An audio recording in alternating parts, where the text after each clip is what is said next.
Bienvenidos a nuestro día número 28 del curso de JavaScript Essentials 1. Soy su instructor, el ingeniero Juan Pablo Ruiz, conocido como Juan Pajique en el medio.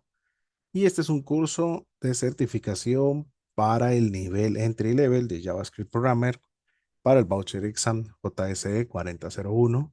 Somos un OpenADI Education Partner afiliados a GS Institute para que tú puedas realizar este curso y puedas certificarte también realizando tu examen en procesos que podemos explicar más adelante o puedes contactarnos para adquirir tu voucher de examen. Vamos a dar inicio. Hemos estado trabajando con bastante interesante todo el tema de las funciones. Ya hablamos que las funciones son parte muy fundamental en la programación orientada a objetos. Así es que te estoy invitando el día de hoy a que te puedas ir poniendo al día de las clases, puedas verlas, realices tus laboratorios, tus quizzes, tus exams, para que así también puedas obtener tu diploma técnico. Veamos un tema más de las funciones. Y este tema, pues, se llaman funciones arrow o flecha. Y estas funciones, pues, van a ser bastante interesantes y vamos a ver el poder que nos pueden proporcionar ya al ir adquiriendo una mejor implementación de nuestro código al realizar nuestros programas. Una función flecha realmente es una forma más corta de una expresión de una función. Una expresión de una función flecha se compone de el paréntesis que contiene de cero a varios parámetros.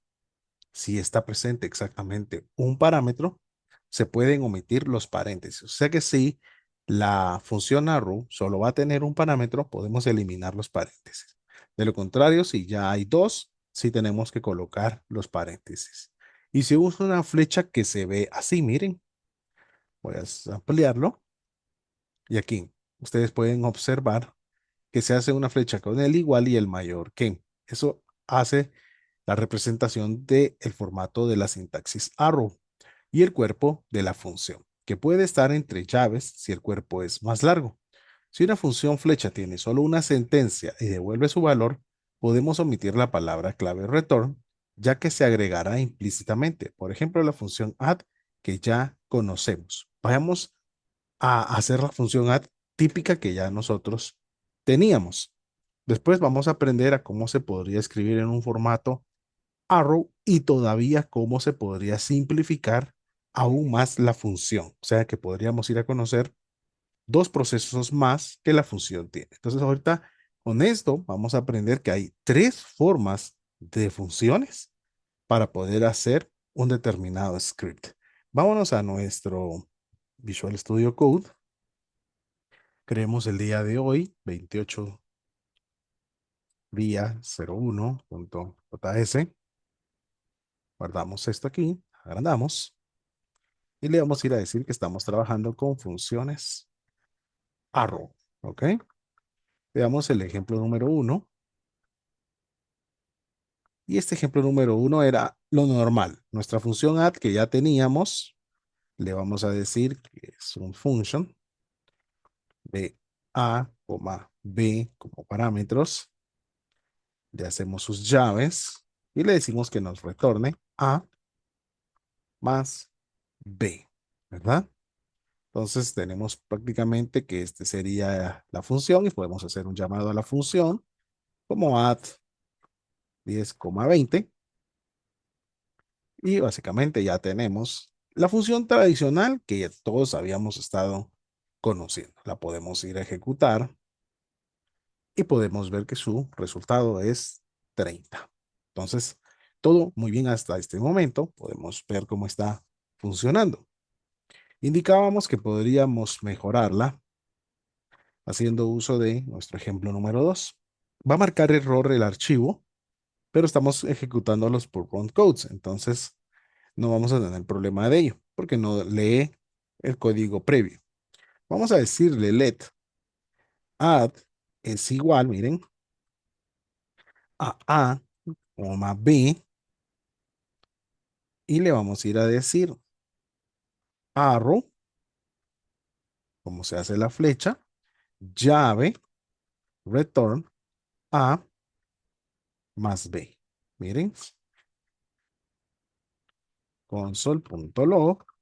Y aquí ya hacemos otra vez el llamado a la función add 1020 para que podamos rectificar los mismos valores. Observen ustedes ahora la función, cómo cambió. Miren, let add. En vez de poner la palabra reservada function, puedo hacer únicamente el parámetro que estaba recibiendo, le implico como con arrow y le digo que lo que viene a continuación es lo que va a realizar como la función arrow. Le doy un run code y nuevamente tenemos 30. Miren, esa es una forma en la que ustedes pueden ver que nosotros podemos implementar también arrow. Otra forma de implementar arrow sería de la siguiente manera. Veamos este ejemplo que nos estaría mostrando otra forma de hacer la función arrow. Let add es igual a, B y le decimos arrow de A más B, miren, en una sola línea. Console.log, llamamos a add y le enviamos 10 y 20. Y acá tenemos prácticamente nuestra función arrow lo más express posible. Miren, 30 también. Entonces podemos observar nosotros que este tipo de función arrow es muy funcional cuando nosotros estamos haciendo operaciones muy breves, muy rápidas y no necesitamos ponernos a crear toda una función para ello. ¿Qué les parece? Ponme en tus comentarios cómo estás viendo esta función arrow, coméntanos. Suscríbete al canal también. Nuevamente hago ese llamado a la acción, por favor. Así es que, ¿qué te parece entonces? Ajá, muy interesante, ¿verdad? Continuemos entonces.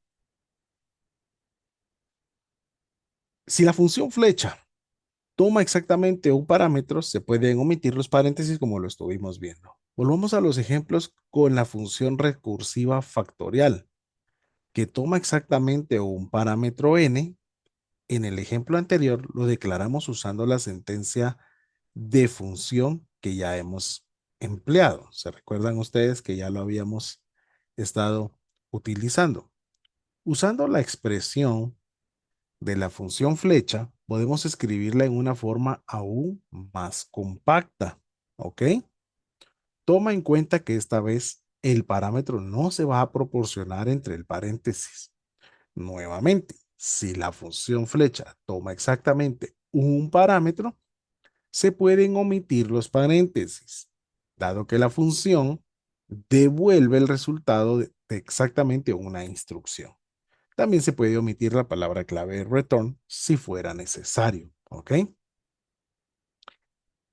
La expresión flecha siempre la vamos a usar principalmente para funciones muy cortas. Eso tengámoslo en cuenta. Y también a menudo van a ser anónimas. Y se pueden presentar como aún más compactas en la forma que estuvimos haciéndolo en el tercer ejemplo. Se diferencian de las funciones ordinarias por una cosa, aparte de la forma de su notación, entre otras palabras, cómo se interpreta la palabra clave this, o sea, esto, dentro de ellas. Sin embargo, este es un tema relacionado con la programación orientada a objeto que vamos a estar viendo más avanzada, que es mucho más allá del alcance también de este curso. Por lo tanto, podemos suponer que ambas formas de definir funciones, ¿sí? Es decir, la expresión de función y la expresión de función flecha nos van a permitir definir funciones que funcionan de una manera idéntica. O sea, tú puedes optar por hacerlos de cualquier manera. Vamos a ver unos ejemplos más sobre la función arrow. ¿Ok? Vamos a reconstruir, ¿se recuerdan ustedes? Vamos a ir a reconstruir el del factorial, ¿sí? ¿Les parece? Reconstruimos el del factorial que ya habíamos estado trabajando. Hagámoslo en la forma tradicional. Function factorial, si no se recuerdan, pues aquí está. Nosotros podemos crear la función factorial y la habíamos hecho de la siguiente manera. Ya cuando la hicimos más express, pues, ¿verdad? N1 ternary n por factorial de n menos uno. ¿Se recuerdan? Y si el factorial es uno, entonces te debe de devolver uno, pues, ¿verdad? ¿Sí? Así es como va funcionando. Console.log y nosotros podemos llamar a factorial de 5, que era nuestro clásico ejemplo que habíamos estado haciendo. Nosotros lo podemos ir a ejecutar, era el factorial de 5, 720, creo que va a dar, ¿verdad? No, 120, ¿sí? Ahora, ¿cómo sería en Arrow el ejemplo número 4? Miren, ¿cómo la podríamos construir? Pues le podríamos decir let factorial 2 para que pueda cambiar un poco, miren, igual a n, le podemos decir igual arrow de n mayor que uno ternary n por factorial 2, ¿verdad? Porque es el factorial 2 de n menos uno, y si esta llega a ser uno, pues que devuelva uno, ¿verdad? Miren. Y esta podría ser la forma en la que nosotros estaríamos viendo también el uso del factorial. Las vamos a comparar para ver que hacen lo mismo. Vamos a llamar a factorial 2, siempre también con el mismo valor del 5, y podemos ir a correr ambas. Las ejecutamos y vemos que en ambas son 120. Miren, y miren cómo queda en una sola línea. Hicimos la función. Entonces, la función arrow realmente nos permite a nosotros una mayor velocidad de trabajo. ¿Qué te pareció? ¿Ah? Cuéntame en los comentarios qué tal te están pareciendo las funciones arrow. Creo que son bastante interesantes, muy prácticas y valen la pena trabajarse. ¿Ok? Veamos aquí. Un ejemplo típico del uso de las funciones flecha o arrow es el método for each. Y este está disponible desde los tipos arrays. Se recuerdan un poquito, ¿verdad? Hemos aprendido varias formas de pasar a través de los elementos del arreglo, utilizando diferentes tipos de bucles. Pero el método for each es otro y, francamente hablando, actualmente el más utilizado. Este método toma como argumento una función y esta función se llamará cada vez para cada elemento del arreglo. Podemos crear cualquier función para este propósito. Hay una condición que debe tener al menos un parámetro que será tratado como un elemento visitado de la regla.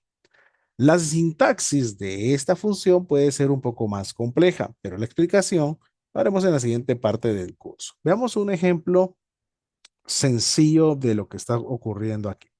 Tenemos la función showName y se ha pasado como argumento de llamada al método forEach, miren, del arreglo names. Por lo tanto, showName será llamado 3 veces por cada elemento del arreglo names. Y en cada llamada su parámetro será igual al nombre sucesivo, es decir, a su vez Alice, Eva y Juan. Lo único que tiene que hacer showName es mostrar el elemento name recibido. Se puede lograr el mismo efecto pasando una función flecha anónima al método forEach.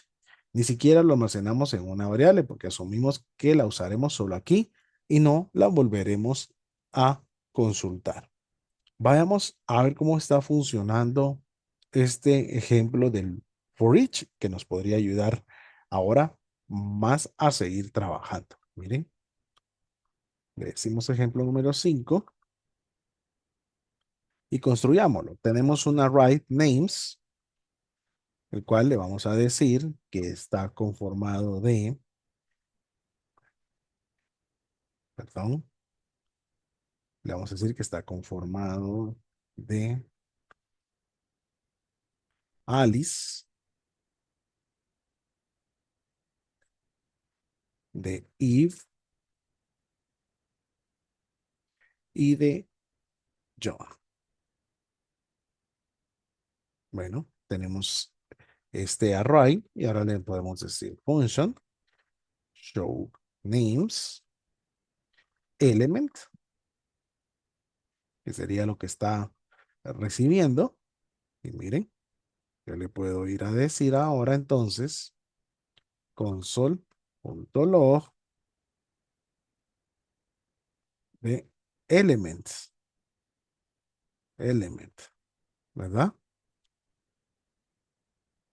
Es que aquí me puso elemento, element, ok. Bueno, y básicamente estaríamos terminando nuestra función. Entonces, miren ahora, yo puedo ir a llamar a names, ¿sí? Miren qué interesante acá. Y le digo que haga un for each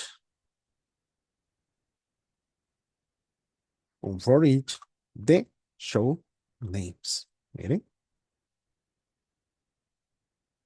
¿qué va a hacer esa función? O este llamado.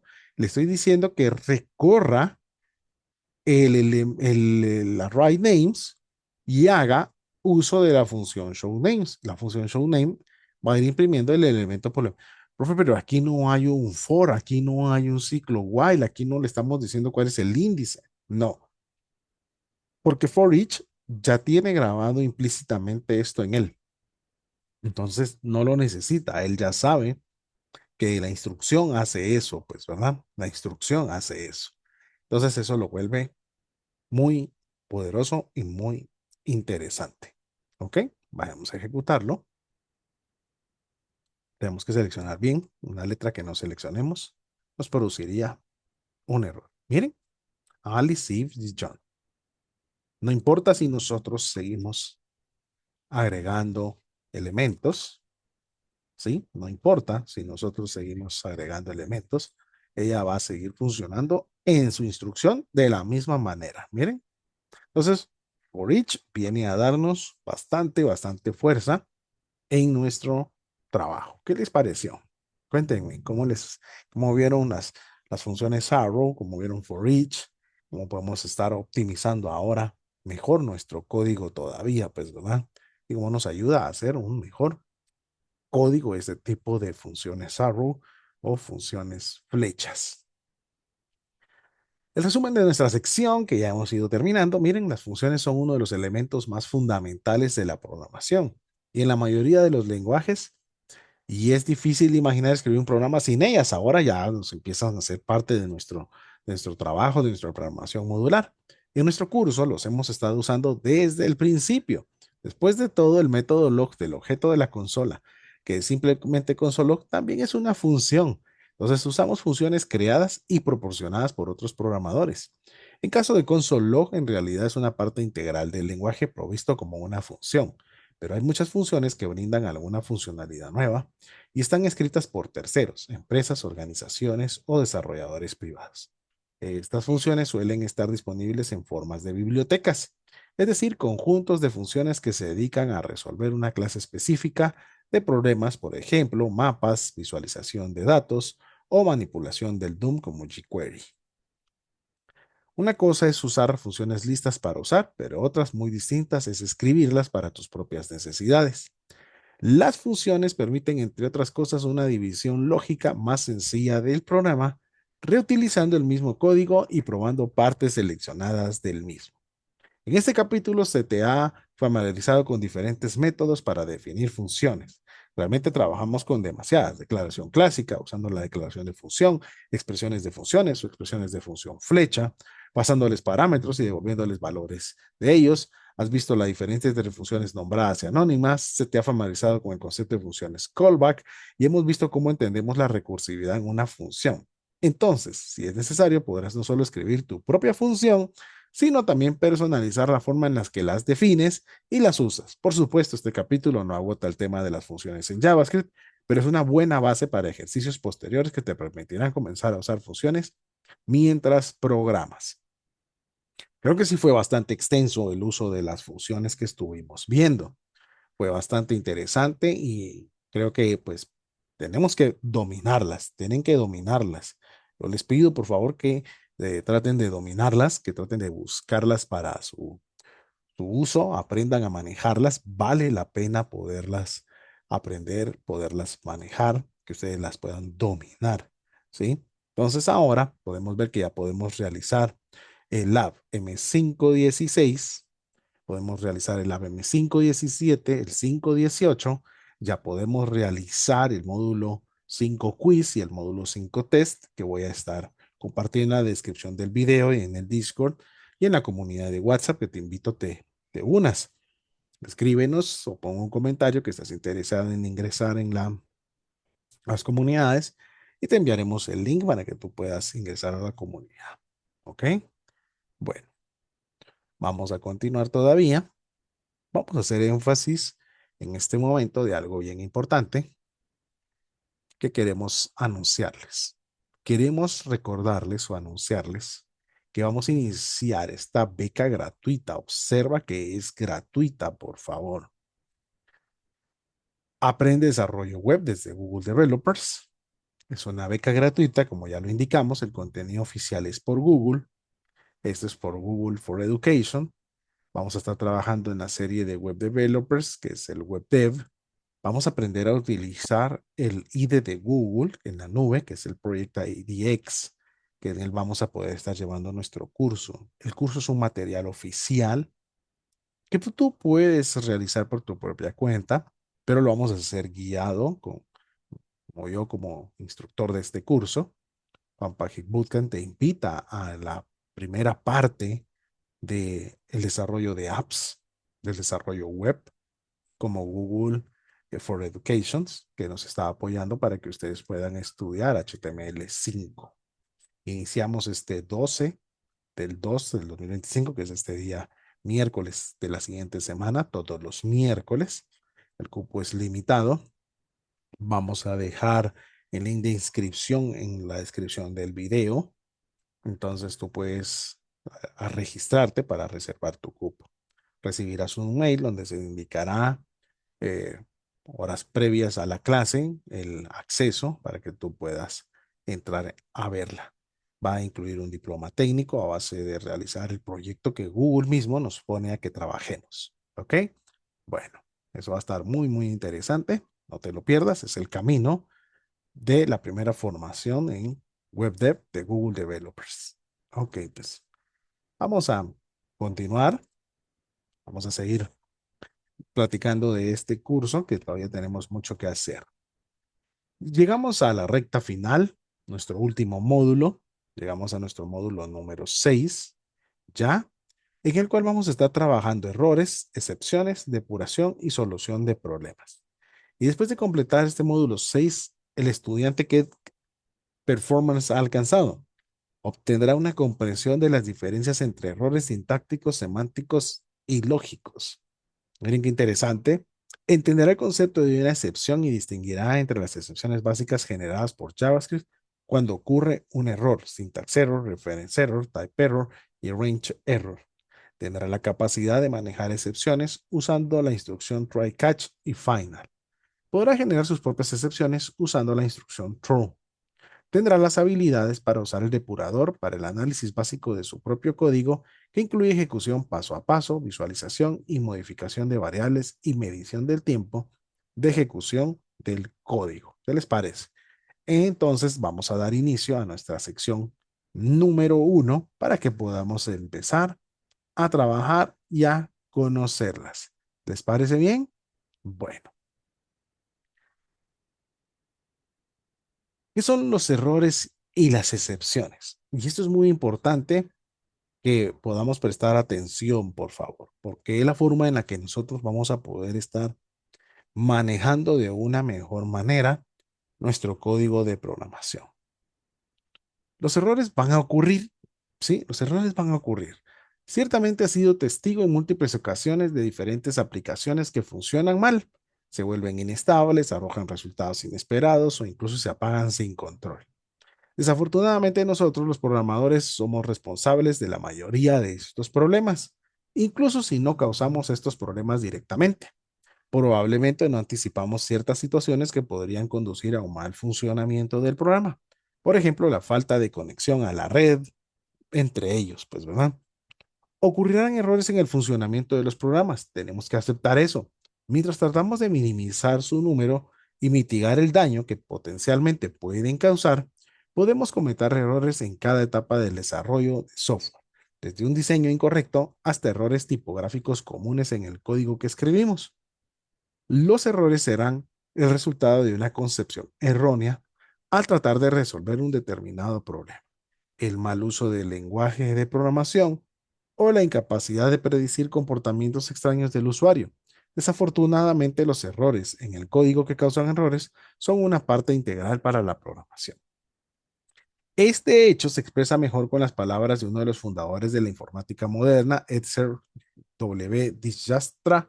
Si la depuración es el proceso de eliminar errores de software, entonces la programación debe ser el proceso de colocarlos. Muy sabio, ¿verdad? Y muy interesante su concepto. Los lenguajes naturales y errores de comunicación. Los lenguajes de programación no se llaman lenguajes por casualidad. Al igual que los lenguajes naturales, los lenguajes que usamos para comunicarnos con otras personas, los lenguajes de programación se usan para formular con precisión sentencias, o sea, instrucciones interpretables sin ambigüedades. Y al igual que los lenguajes naturales, tienen su gramática y su vocabulario.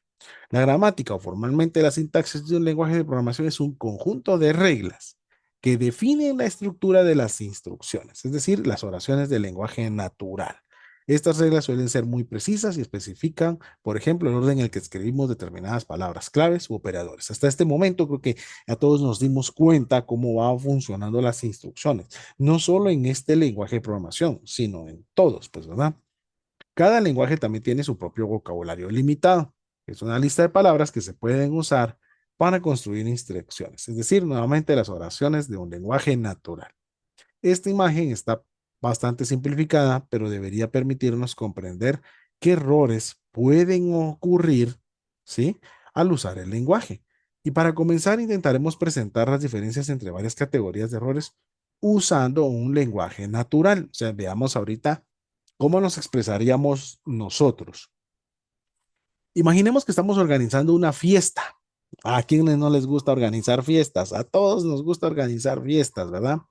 Junto al lago para tus amigos. Como el organizador, les vas a explicar a todos cómo deben de llegar ahí, ¿sí? Todos hemos vivido eso. A vos dame las indicaciones, pues, para poder ir, ¿verdad?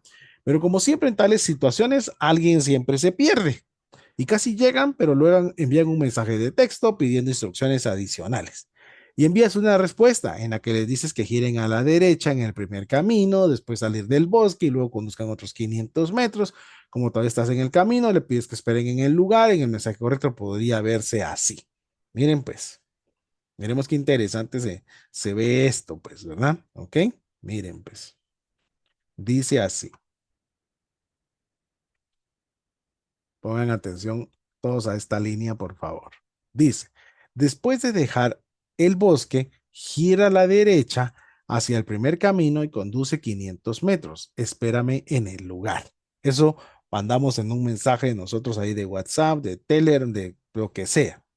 Esta es una oración que podemos tratar como una instrucción que describe sin ambigüedades un determinado procedimiento. ¿Qué pasaría si nos apresuráramos al escribir esta información? Comencemos con los signos de puntuación que faltan. Miremos ahora qué estaría sucediendo. Miren el segundo caso, por favor. Miremos ahora qué se podría interpretar. Después de salir del bosque, gira a la derecha hacia el primer camino y conduce 500 metros. Espérame en el lugar. O sea, son muy similares, pero no hay puntuaciones, ¿sí? No hay puntuaciones. En este es un ejemplo de un error de sintaxis, o más precisamente, errores en español. Una oración declarativa debe terminar con punto. Probablemente la persona que reciba ese mensaje adivine fácilmente de qué se trata, pero formalmente será incorrecto y ambiguo. El intérprete, ejemplo, el motor de JavaScript o el compilador no pueden adivinar el significado de lo que hemos escrito. Si se produce un error de este tipo, será necesario que lo corrijamos. Dichos errores suelen ser muy fáciles de detectar automáticamente y siempre deben corregirse. Violan las reglas de la sintaxis del lenguaje, y el programa no se ejecutará si contiene un error de sintaxis. Recuperemos los signos de puntuación, pero cambiemos unas de las palabras, reemplazando camino como MCO, ¿no? Como esa palabra que estamos leyendo ahí todos, ¿ok? Entonces, ahora podemos visualizar lo siguiente. Todos ojo acá, por favor. Y dice, después de dejar el bosque, gira a la derecha hacia el primer camino y conduce 500 metros. Espérame en el lugar. Nuevamente el destinatario probablemente adivinará de qué se trata, pero el intérprete no puede darse el lujo de adivinar qué significa la palabra CMNO, porque no conoce el significado de esa palabra. Tal error también es fácil de detectar porque la palabra CMNO no está en el vocabulario de nuestro lenguaje, se trata de un error semántico. En lenguajes de programación compilados, este tipo de error no permitirá la compilación y ejecución del programa. En JavaScript, el intérprete iniciará el programa y se va a detener en ese proceso de ejecución después de llegar a dicha instrucción. Este tipo específico de error semántico en JavaScript se denomina como un error de referencia. Tomen en cuenta que estas palabras tienen palabras claves para poder estar trabajando. ¿Qué sucede si reemplazamos una palabra por un error tipográfico, una que existe en nuestro diccionario? Veamos ahora nuevamente, pues.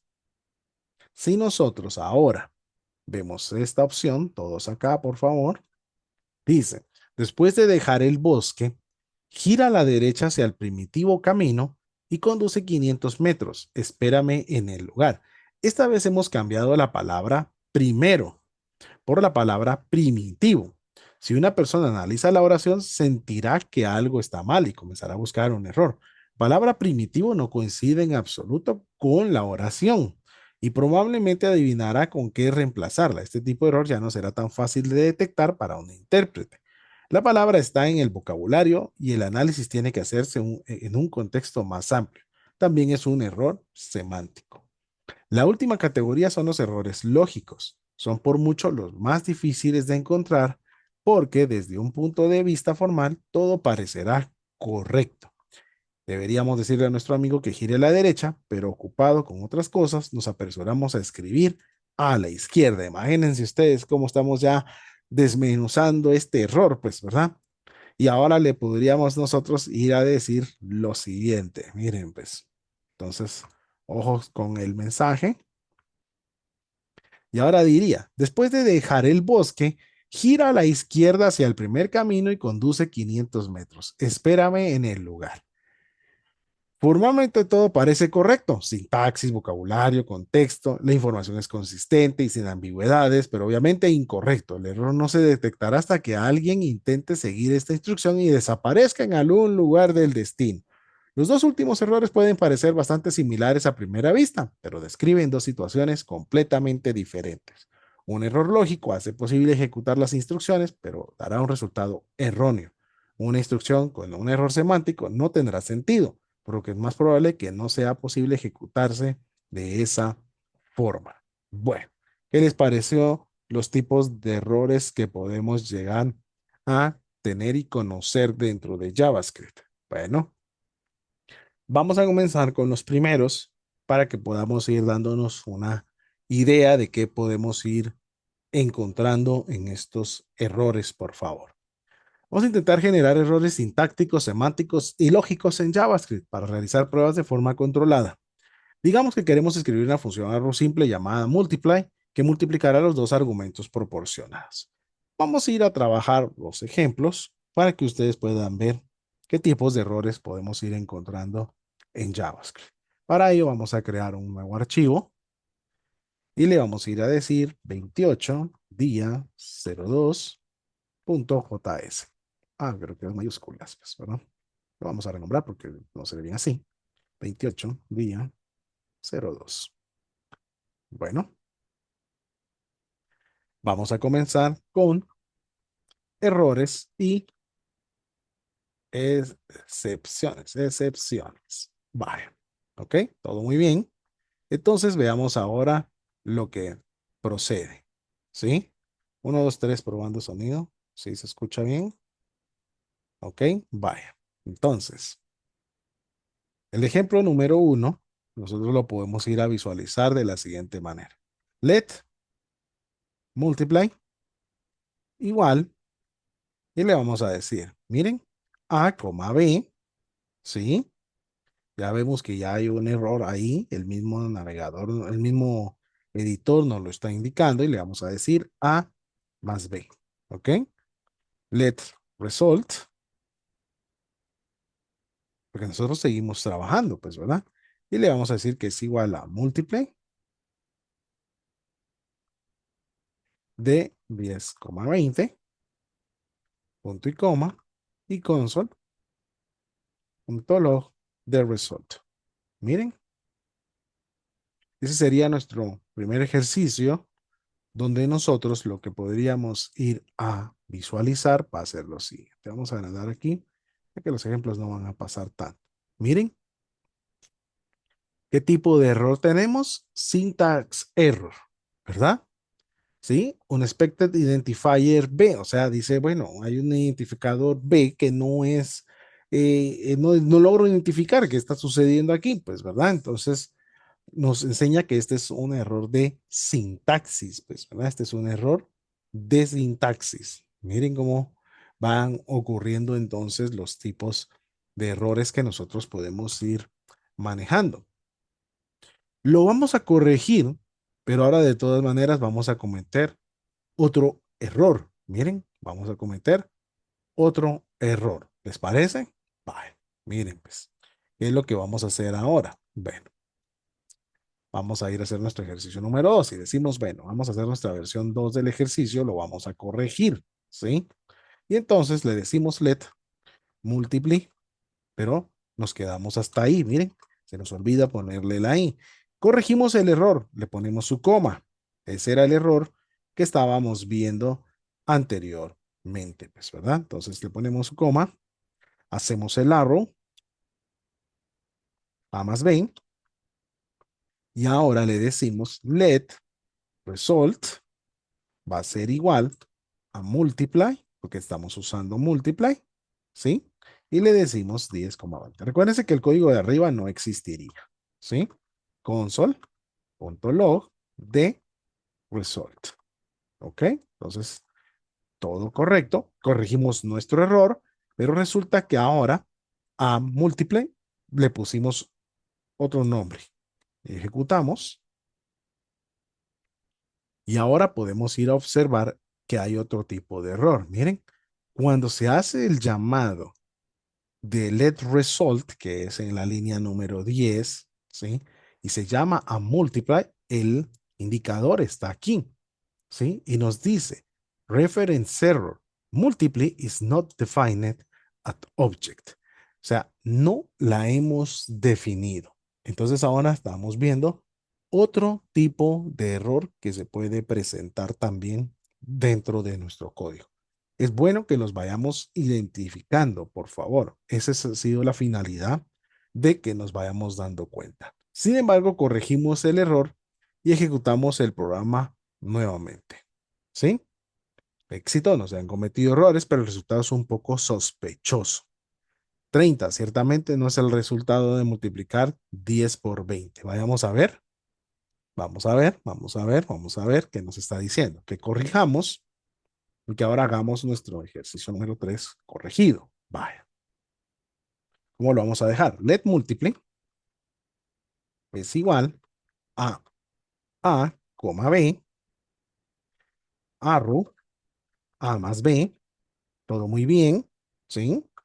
Let result va a ser igual a multiply 10 y 20,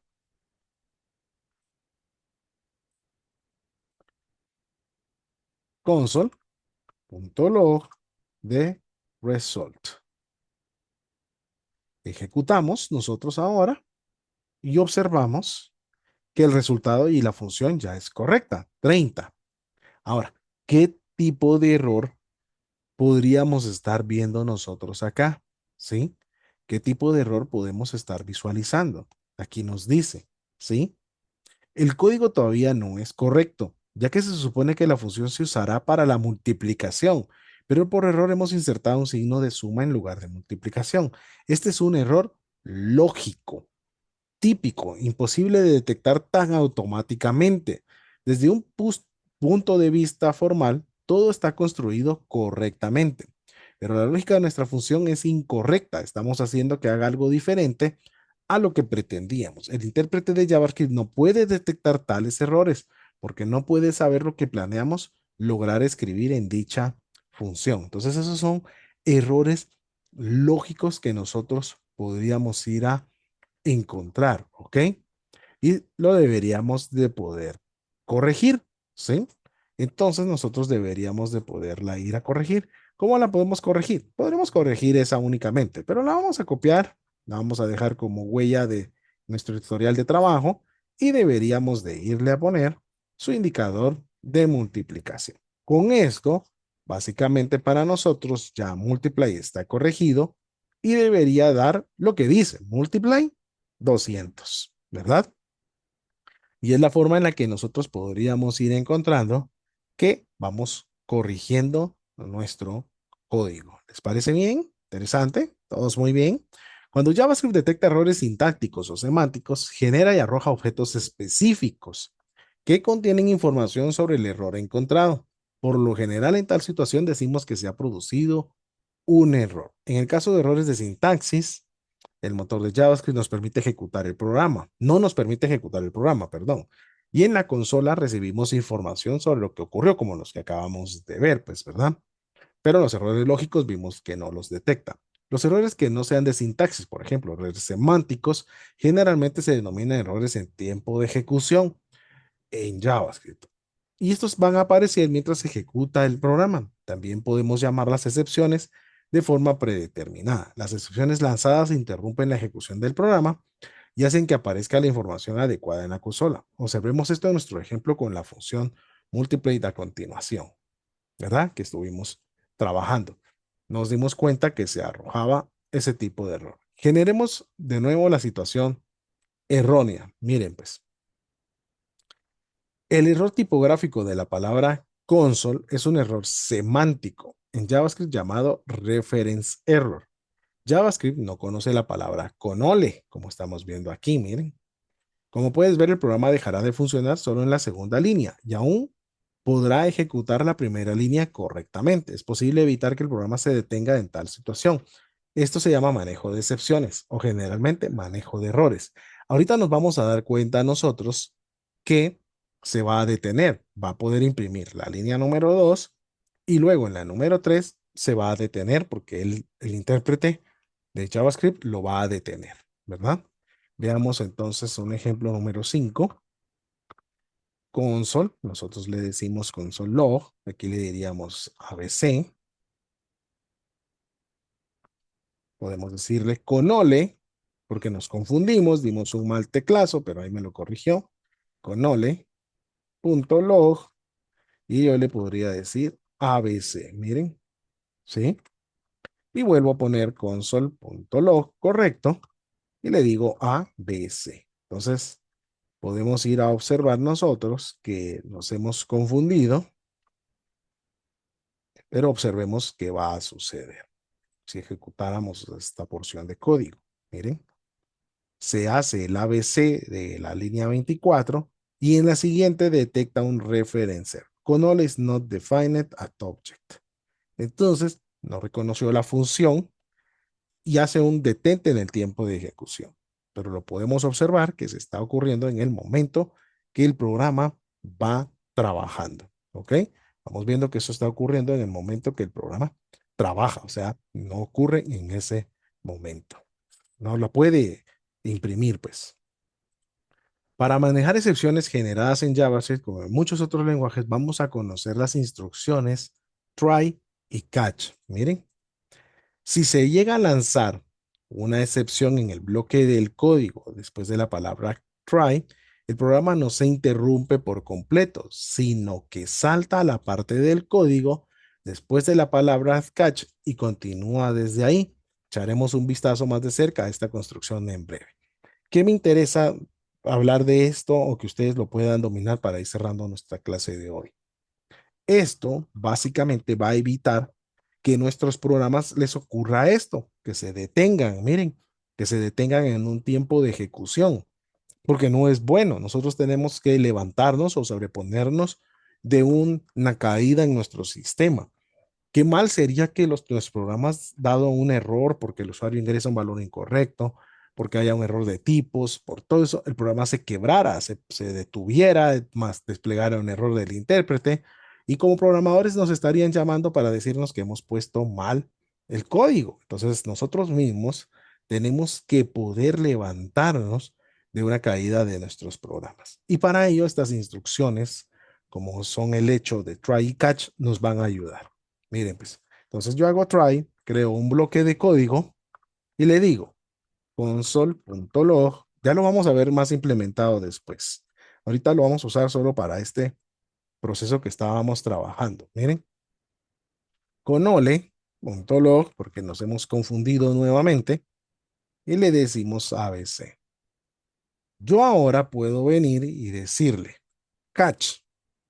Puedes cachar el error, de eso viene la palabra catch error, y le voy a decir con llaves que despliegue el error